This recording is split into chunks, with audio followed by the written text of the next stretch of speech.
विचार करना, एक राज्य का राजा ऐलान कर रहा, मेरे राज्य में कोई चोर नहीं है, कोई शराबी नहीं है, मेरे राज्य में कोई ब्लैकमेलर नहीं है, मेरे राज्य में कोई घूसखोर नहीं है, मेरे राज्य में कोई चांडाल नहीं है, अरे मेरे राज्य में कोई परिवार नहीं ऐसा जो बिना यज्ञ किए भोजन करता हो, और मेरे राज्य में जब कोई व्यभिचारी पुरुष नहीं है तो व्यभिचारिणी स्त्री की तो बात ही दूर छोड़ो।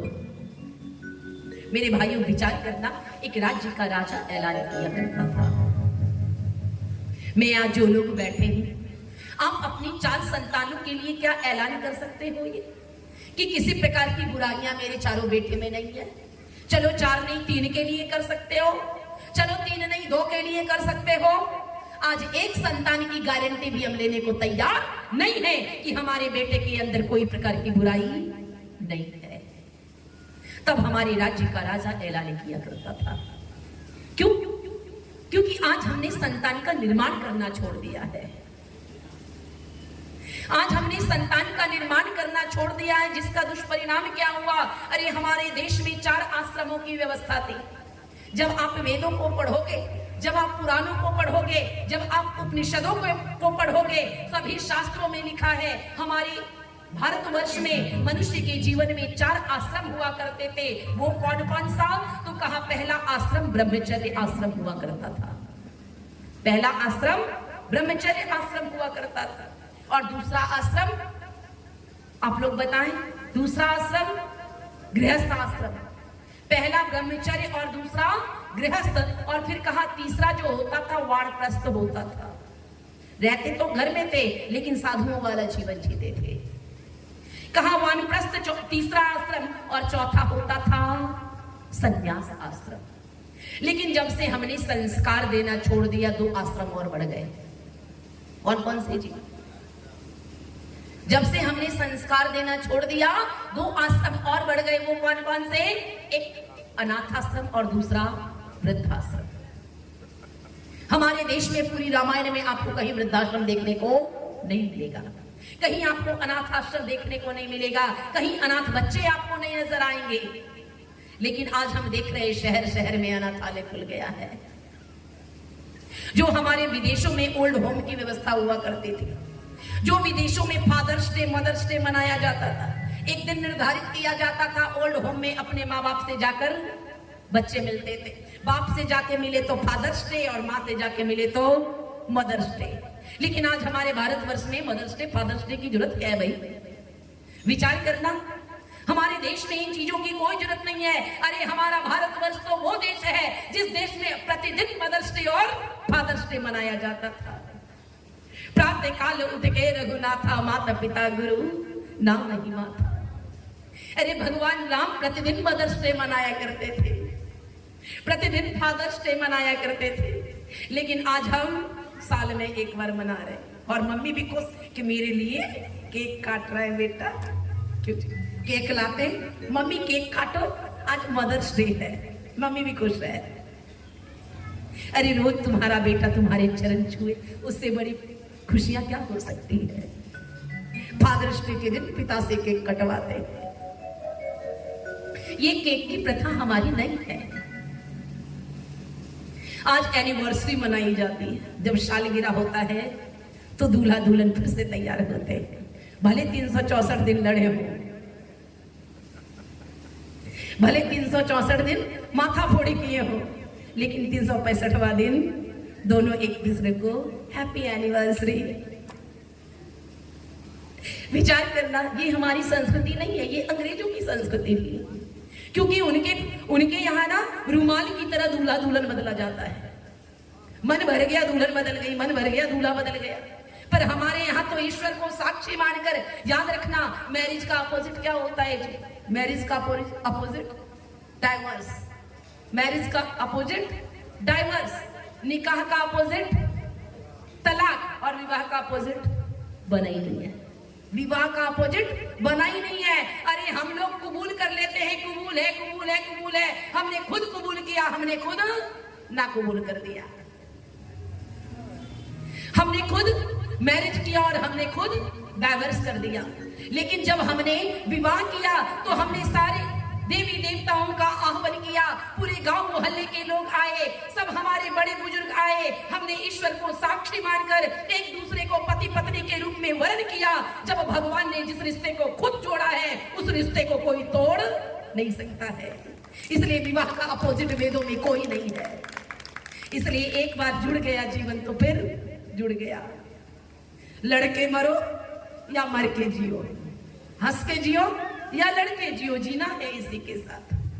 पर आज हमारी संस्कृति में भी तलाक की प्रथा आ गई है, क्योंकि आ गई ना वहां से उठ के।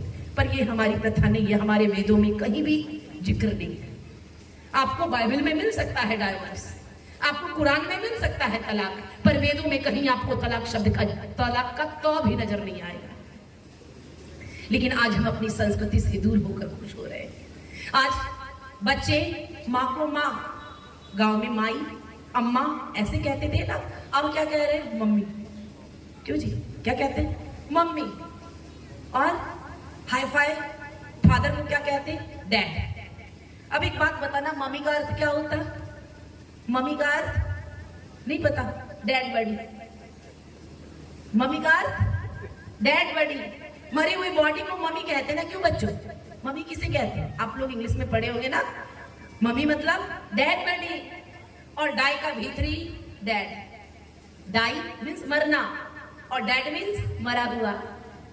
मम्मी अपने आप को रोज मरी हुई जानकर खुश होती, बाप अपने आप को रोज मरा हुआ जानकर खुश होता कि मेरा बेटा अंग्रेज हो गया है। मेरे भाइयों, विचार करना, ये हमारी संस्कृति नहीं है। रामायण हमें ये सीख नहीं देती है, हमारे ऋषि महर्षियों का जीवन ये सीख नहीं देता है। आज हम जन्मदिन मनाते हैं, जन्मदिन मनाते हैं ना बच्चे, कैसे मनाते हैं? हमारे यहाँ तो हमारे परिवार में भी मनाया जाता, मैं भी मनाती हूँ, यज्ञ करती हूँ, जितने वर्ष की हुई घी के दिए जलाती हूँ, पर बुझाती नहीं। पर आज कैसे मनाया जा रहा है? केक मंगाया जा रहा है, कैंडल मंगाया जा रहा है, जितने वर्ष के हुए कैंडल बांट दिया, और एक बड़ा सा कैंडल, एक बड़ा सा कैंडल एक्स्ट्रा, और फिर हमने सबने बोला हैप्पी बर्थडे टू यू और फूंक मार दिया, सब मोमबत्ती बुझ गई। जो जीवन हमें प्रकाश से शुरू करना था, अंधकार हमने जिंदगी के प्रथम दिन में कर दिया। जिंदगी के प्रथम दिन ने हमने अंधकार कर दिया। उसके बाद क्या किया? केक को काटा, चाकू लेकर हमने केक को काटा। इससे क्या सीख मिली? इससे क्या सीख मिली? कि टुकड़ा करना शुरू कर दो, और हमने एक दूसरे को खिलाया, और हम सब खुश हुए कि आज हम 20 साल के हो गए, आज हम 25 साल के हो गए, मतलब आज हम बड़े हो गए। यही तो हुई ना, क्यों जी? खुशी हुई कि आज हम बड़े हो गए। बच्चों का तो बच्चे छोड़ो, जवान भी मनाते हैं, बुजुर्ग भी मनाते हैं। एक बात बताना, क्या हम बढ़े या घटे?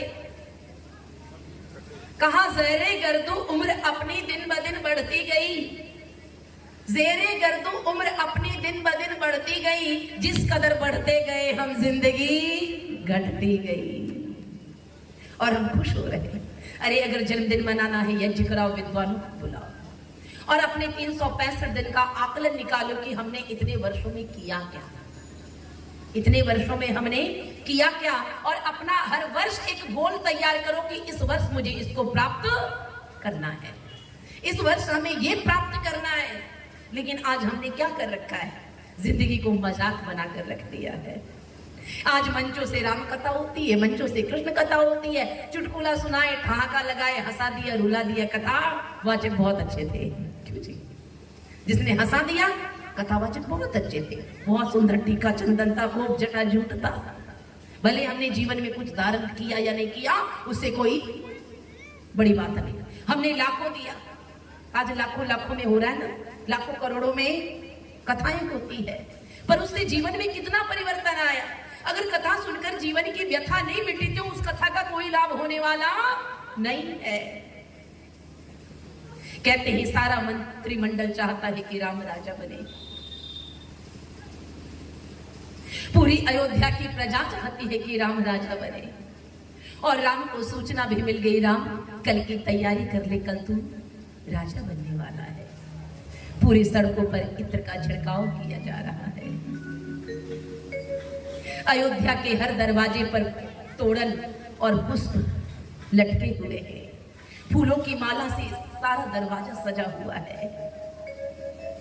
अरे पुरुष खुश है तो खुश है, स्त्रियां खुश है, स्त्री पुरुष खुश है तो बच्चे बच्चे खुश हैं। अरे अयोध्या का पशु पक्षी भी प्रसन्न है। क्यों? क्योंकि राम राजा बनने वाले हैं। मां सुमित्रा सफेद रेशम की साड़ी पहनी हुई है और दान कर रही है, धन का दान कर रही है प्रसन्न मुद्रा में। मंथरा जब छत पर चढ़ी तो देखेगी सुमित्रा इतनी चहल क्यों रही है, इतनी प्रसन्न क्यों है, और किस बात की प्रसन्नता पर ये दान किए जा रही है।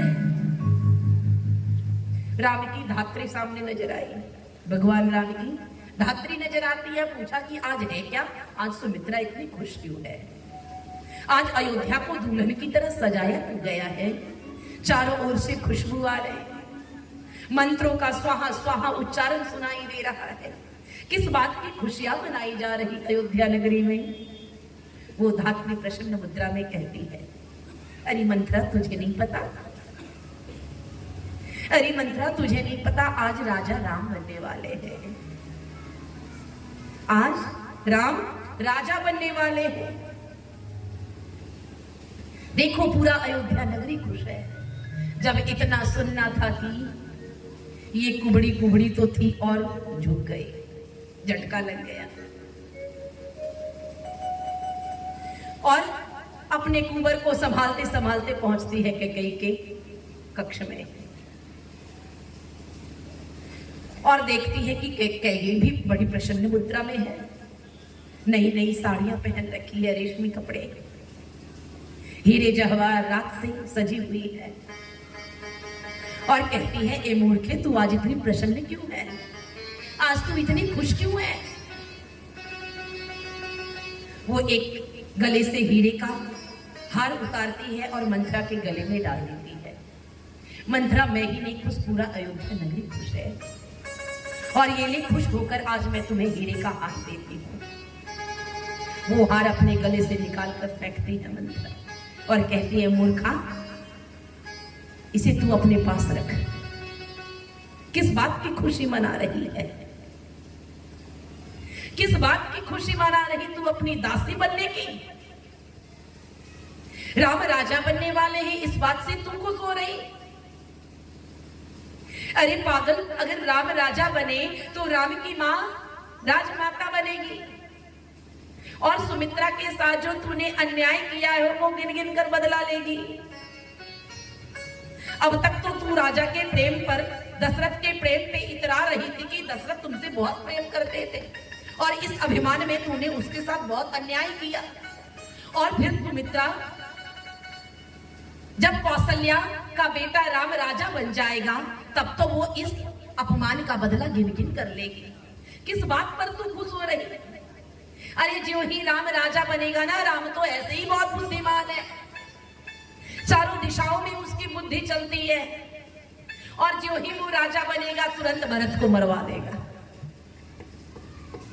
तू अपनी कोख उजलने की खुशियां मना रही या तू दासी बनने की खुशियां मना रही, किस बात पर खुश हो रही। वो कैकेयी कहती, मंथरा कैसी बात कर रही, मुझे जैसे भरत प्यारा है वैसे ही राम भी प्यारा है, मुझे मेरा लाल भरत जैसे प्यारा है वैसे ही राम भी प्यारा है।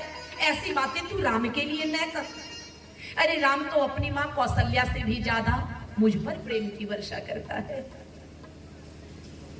वो अपनी मां की बात एक पल के लिए काट सकता पर मेरी बात को क्षण भर भी नहीं काटता।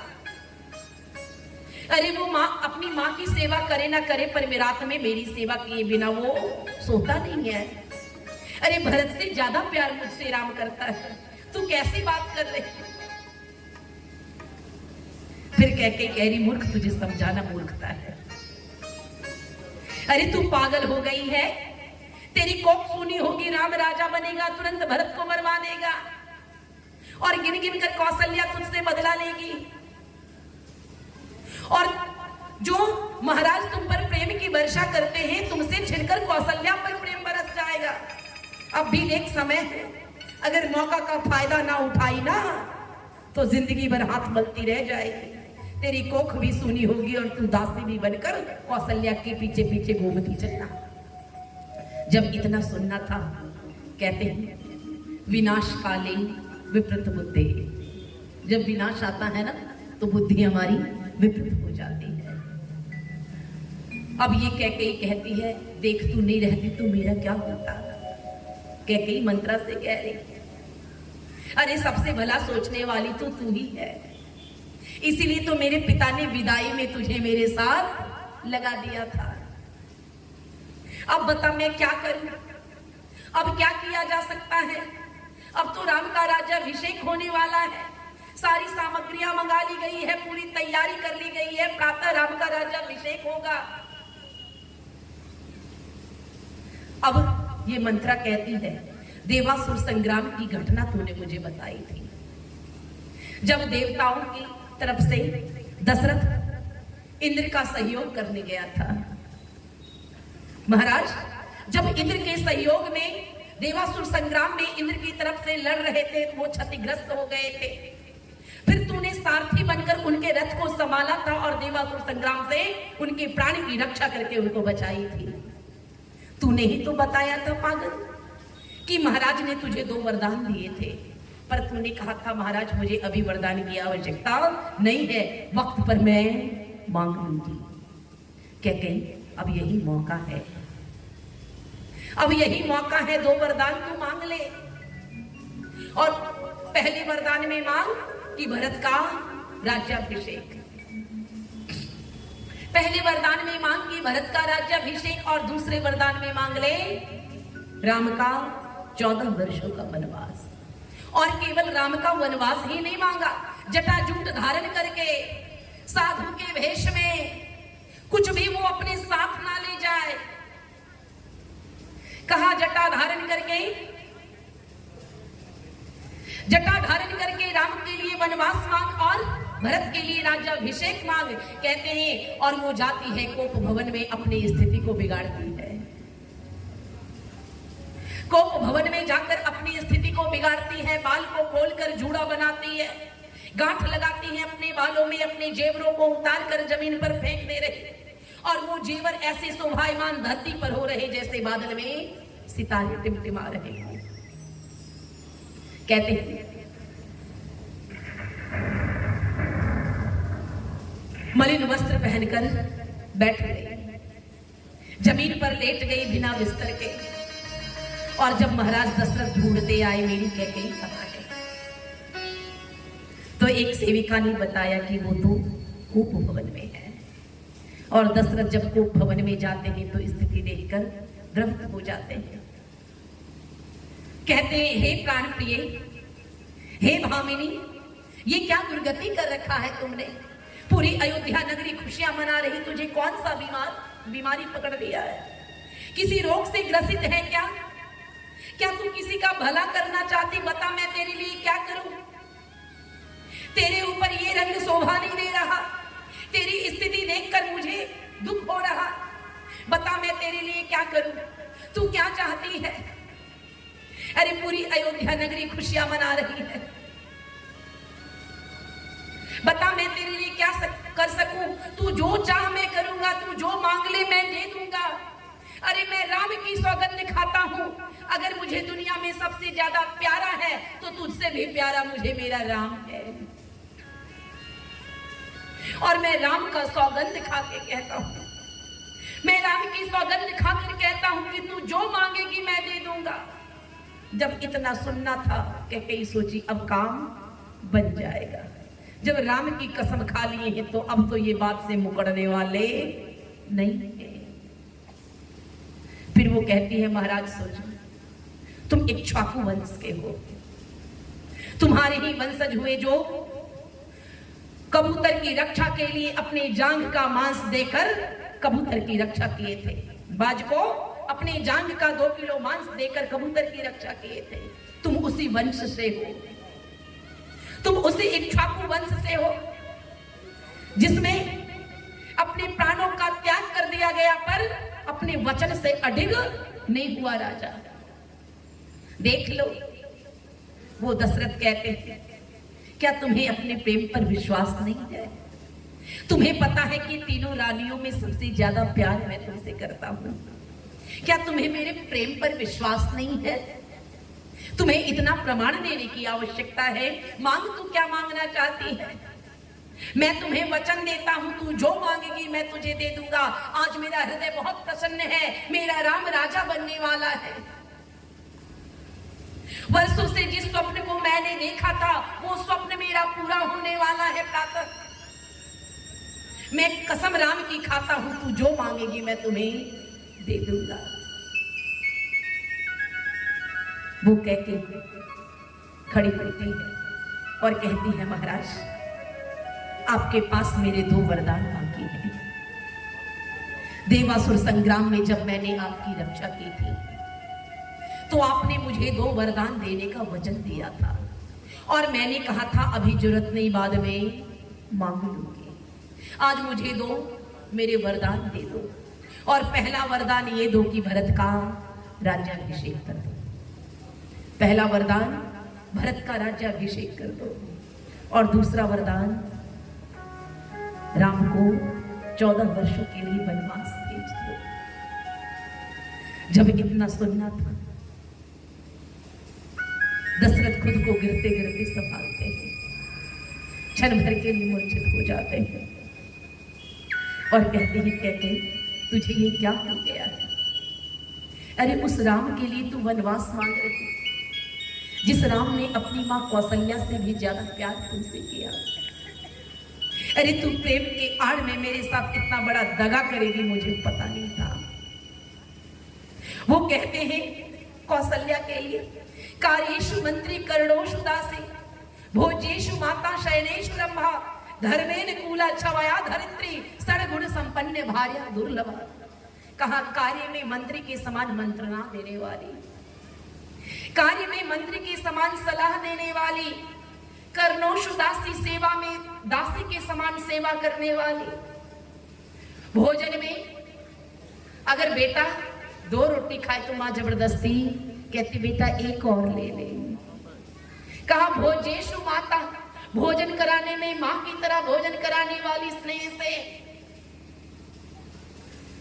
शयनेषु रंभा, शयन में रंभा के समान सुख देने वाली।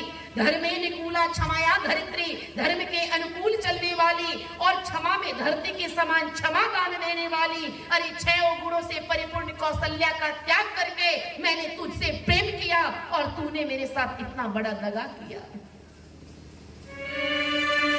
देख तू अपनी वाणी को वापस ले ले, कुछ भी हो जाए मैं राम को वनवास जाने नहीं दूंगा। अगर तुझे लगता है कि यह सुनकर भरत खुश होगा, अगर भरत अपने राज्याभिषेक से और राम के वनवास से खुश होगा तो मैं तुम्हें कहता हूं तुम और भरत मेरे अंत्येष्टि संस्कार में भाग मत लेना। मुझे मुखाग्नि देने का भरत को कोई अधिकार नहीं होगा। अगर यह जानकर, यह सोचकर, यह सुनकर भरत प्रसन्न होगा। मेरी बहनों, कहते हैं वो रात भर गिड़गिड़ाते रहते हैं दशरथ कि मान जा, अपने वरदान वापस ले ले। पर वो जिद्दी कैकेयी अपने जिद पे अड़ी है। अगर मुझे कुछ देना चाहते हो, मुझे प्रसन्न करना चाहते हो तो भरत का राज्याभिषेक और राम का 14 वर्षों का वनवास कर दो। अब महाराज भरत कहते, ए रात्रि तू यहीं रुक जा, रात्रि तू यहीं रुक जा। मैं नहीं चाहता कि प्रातः हो और प्रातः होगा तो मेरा राम मुझसे दूर चला जाएगा। रात तू यहीं रुक जा। वो रात भर रोते रहते, गिड़गिड़ाते रहते, पर कैकेयी अपने जिद पे अड़ी है।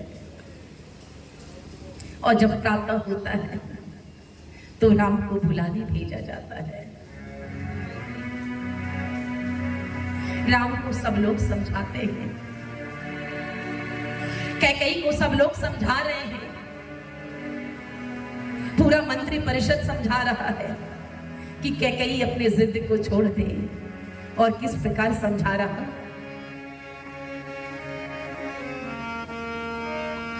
कैकेयी तूने लूट लिया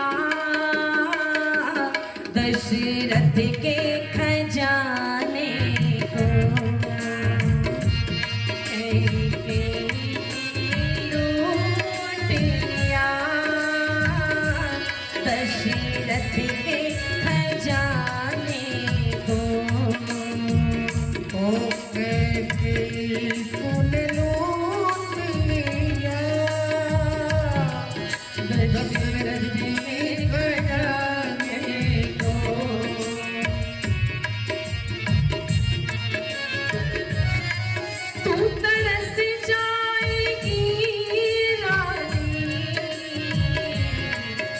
तरस जाएगी रानी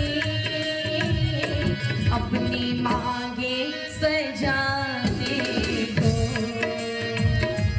तू तरस जाएगी रानी अपनी मांगे सजाने को।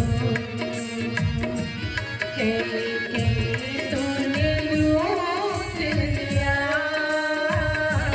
दशरथ के खजाने को।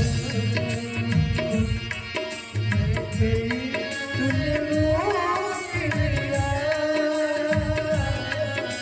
दशरथ के खजाने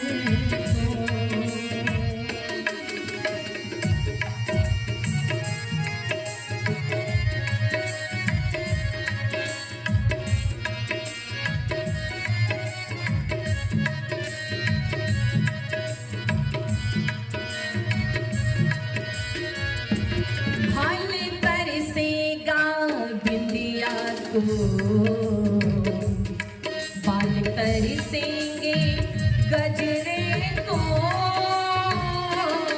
बाल तरसेगा मैया तरसेगी गजरे को। बाल तरसेगा बिंदिया को।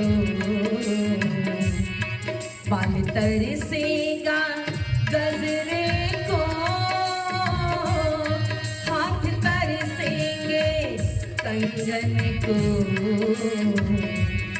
आँख तरसेंगे गजरे को।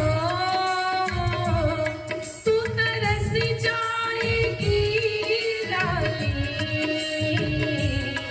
तू तरस जाएगी रानी सबसे मिलने मिलाने को।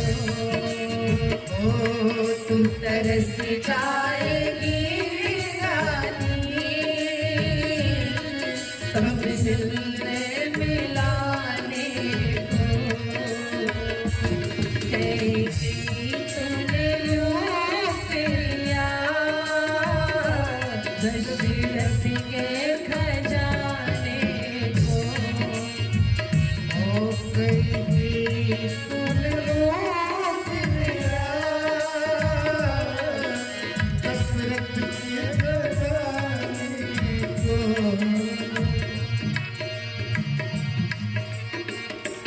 मार पाए ना तू मन को। तूने जाना है धन जन को। मार पाए ना तू मन को। तूने जाना है धन जन को। रघुकुल के जीवन को राम भेजे तूने वन को। रघुकुल के इस जीवन को राम भेजे वन को। तूने रास्ता चुना रानी तूने रास्ता चुना नरक में जाने को। तूने रास्ता चुना रानी सीधे नरक में जाने को। कहे तूने लूट लिया दशरथ के खजाने को। तूने लूट लिया दशरथ के खजाने को। तू तरस जाएगी रानी तू तरस जाएगी रानी सबसे मिलने मिलाने को। तू तरस जाएगी